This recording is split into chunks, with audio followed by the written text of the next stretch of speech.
ይቀጥላል።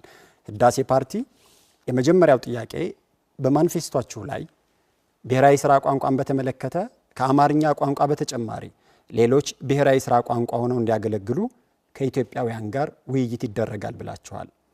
ፓርቲያችሁ በብሔራዊ ቋንቋና የስራ ቋንቋ ላይ ያለው አቋም ምንድነው?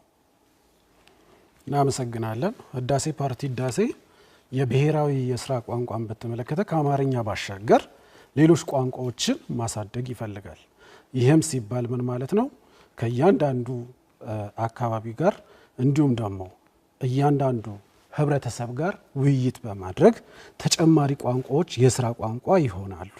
ፖሊሲን በማስቀመጥ ፖሊሲን በማረጋገጥ በመዘርጋትና በመስራት እያንዳንዱ ቋንቋ እንዲያድግ እንዲበለጽግ የፖሊሲዎች እያስቀመጥን እንዲሁም ደግሞ ምን እናደርጋለን?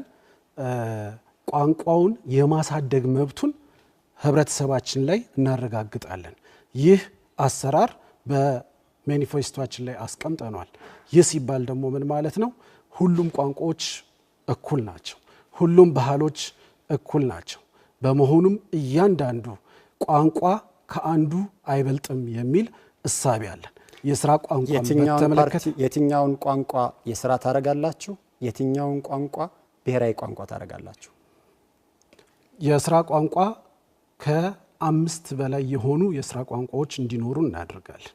ይህም ደግሞ በመልክዓ ምድራዊ አቀማመጣቸው በእያንዳንዱ በተካለሉበት እኛ ጥናቶች እያደረግን ነው። ጥናቶቻችን ደግሞ ሲያልቁ ይፋ የምናደርጋቸው ይሆናል። ቋንቋዎች 5 የስራ ቋንቋዎች ይኖሩናል አላችሁ። ብሔራዊ ቋንቋስ? ብሔራዊ ቋንቋ የሚባል የለም። ብሔራዊ የስራ ቋንቋ እንጂ በአሁኑ ሰዓት ያለው ብሔራዊ ቋንቋ የለም። ብሔራዊ ቋንቋ የሚባል በዓለም ላይ የለም ነው ወይስ በእኛ ፓርቲ ማኒፌስቶ ውስጥ የለም ነው እያላችሁ ያላችሁት? በኢትዮጵያ ውስጥ የለም። ብሔራዊ ቋንቋ የሚባል የለም። ብሔራዊ የስራ ቋንቋ ግን አለ። ስለዚህ እናንተ መንግስት ብትሆኑ በህገ መንግስቱ እንደተቀመጠው አማርኛ የፌዴራል የስራ ቋንቋ ነው በሚለው ላይ ቋንቋ ትጨምራላችሁ ወይስ ብሔራዊ የሚባል ቋንቋ ፈጥራችሁ ኢትዮጵያ የብሔራዊ ቋንቋ እንዲኖራት ታደርጋላችሁ? ብሔራዊ ቋንቋ እንዲኖር እናደርጋለን። ያንንም የምናደርገው እንዴት ነው? ቅቡልነቱን እናጠናለን። ከማህበረሰቡ ጋር ውይይቶችን፣ ንግግሮችን እናደርጋለን። ይህ ብሔራዊ ቋንቋ ህብረተሰቡን በጽሁፍ ያገለግላል ወይ፣ ለህብረተሰቡ ይጠቅማል ወይ የሚለውን ነገር እናጠናና ከ6 ሚሊዮን በላይ ተናጋሪ ያላቸውን የህብረተሰብ ክፍሎች ወይም ደግሞ ያለውን ቋንቋ የብሔራዊ ቋንቋ እናደርጋለን። አሁን ላይ ግን የብሔራዊ ቋንቋ የለም። እኛ ግን እናደርጋለን። በየትኛው መስፈርት የትኛውን ቋንቋ ወይም የትኞቹን ቋንቋዎች ብሔራዊ ቋንቋ ታረጋላችሁ? በህብረተሰቡ ዘንድ ቅቡልነት ያላቸውን ህብረተሰቡን አነጋግረን በጽሁፍ ማህበረሰቡን ያገለግላል ወይስ አያገለግለውም ብለን የተናጋሪውን ደግሞ ብዛት አጥንተን ነው ይህንን የምናደርገው። መምህርት ሮማን፣ ህብረተሰቡ እናንተ ምን ይዛችሁ እንደምትመጡ እየጠየቀን ያለው፣ እናንተ ደግሞ ህብረተሰቡ ምን እንደያዘ እየጠየቃችሁት ነው ያላችሁት።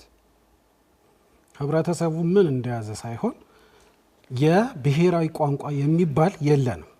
ስለዚህ ብሔራዊ ቋንቋ እንዲያድግ እኛ መሰረት እንሆናለን።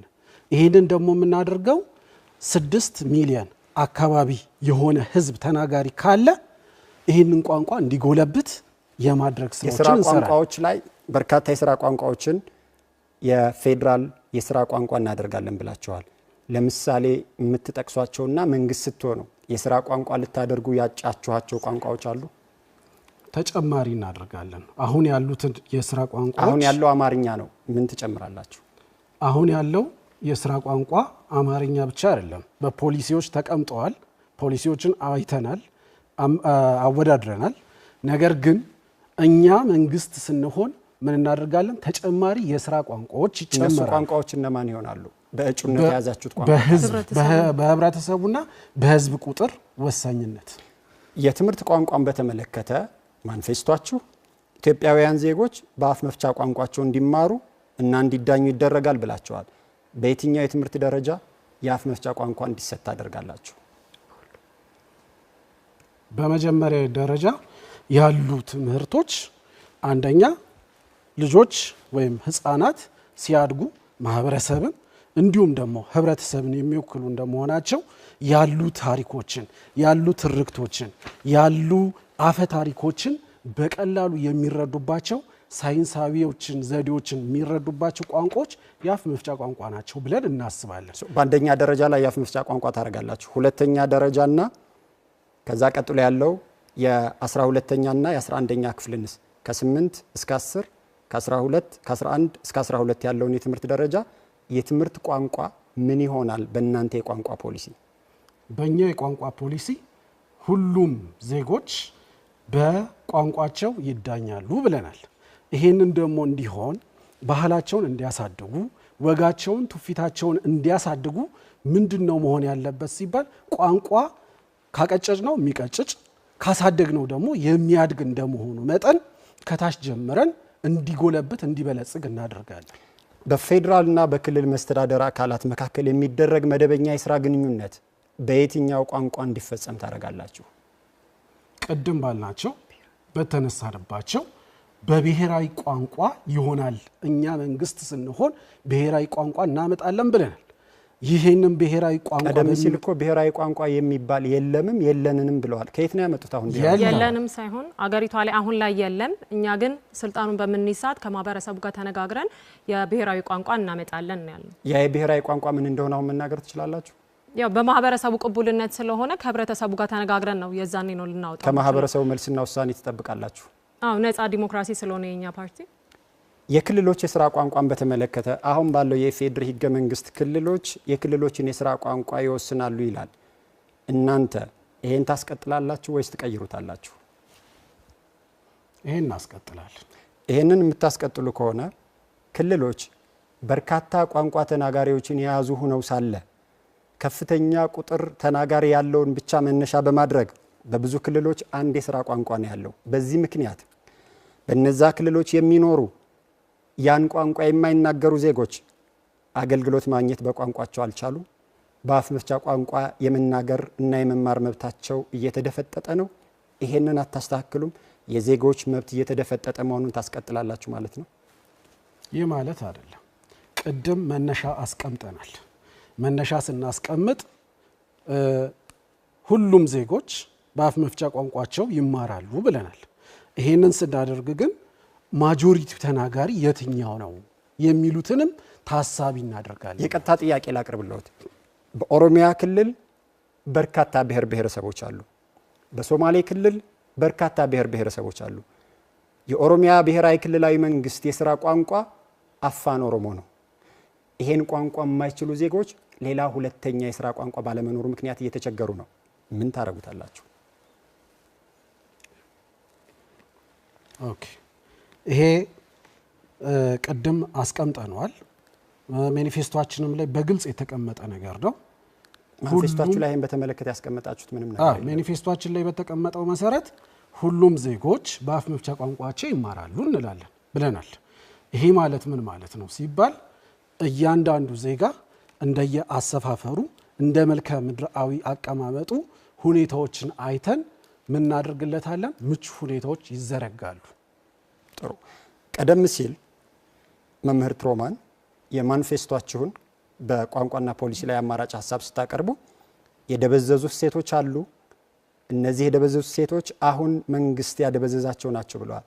የትኞቹ ሴቶች ናቸው የደበዘዙት? እንዴት አድርጋችሁ ነው የደበዘዙትን ሴቶች የምታጎሏቸው?